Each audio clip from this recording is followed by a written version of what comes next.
Me gida, lafiya na ka shigo kana kuka?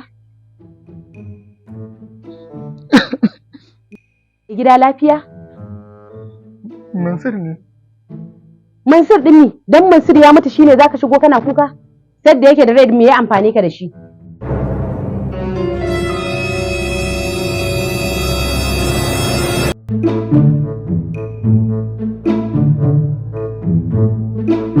To, zani.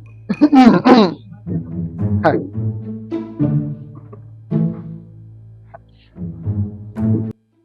Me gida, ka san mutanen nan namu, ɗan tsako ne samu ka gidangi.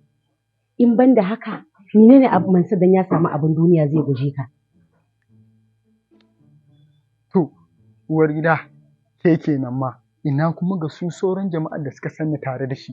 To, me zan ce musu? Me za su ce mu? Dama bai gaji arziki ba ne. Amma in ba haka ba, ai na ga duk tare kuka taso. Ai bai kamata ya guje ka ba. Salamu alaikum. Wa alaikum salam.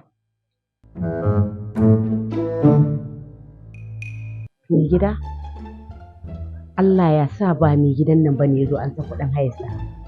Saboda ka san ya ce ko kuɗin hayarsa ko kuma mu tashi mu bai Salamu alaikum. Amma wa alaikum salam. Kinga uwar gida, ina zuwa. Bari in je in ga ko wane ne ya zo. In ya so sai in ji da me ya zo. Sai abin ina zuwa. Bari in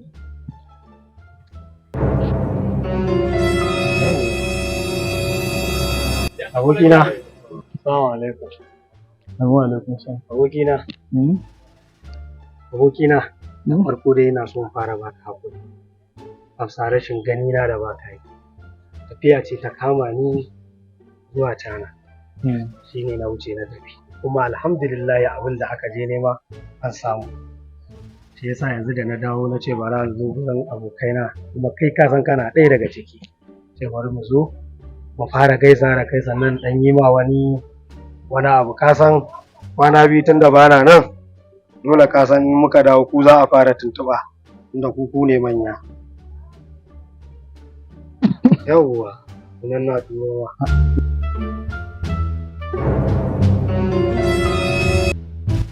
Miliyan biyu na gani. Ƙwarai kuwa, ai ba yawa. Kai fa amini na ne. Sannan na ji labarin mai gidan nan. Shi ma ya ce wai zai tashe ka sakamakon baka biya kuɗin haya. To zan sai ma gidan nan insha Allah. Kana ɗaya daga cikin manyan abokaina me na kuka. Daga gida ka shirya. Ka fito za mu je Zaki mota za mu sai mota. Ni ɗaya kai ɗaya. Wannan abu ba wani abu bane kai ba abokina ne. Ba mu da labarin shiryan masa.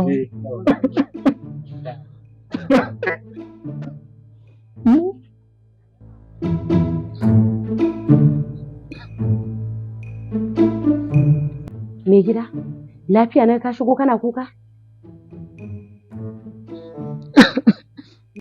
Me gida lafiya? Mansur ne. Mansur din ne, dan Mansur ya mutu shine zaka shigo kana kuka? Sadda yake da rai me ya amfani ka da shi?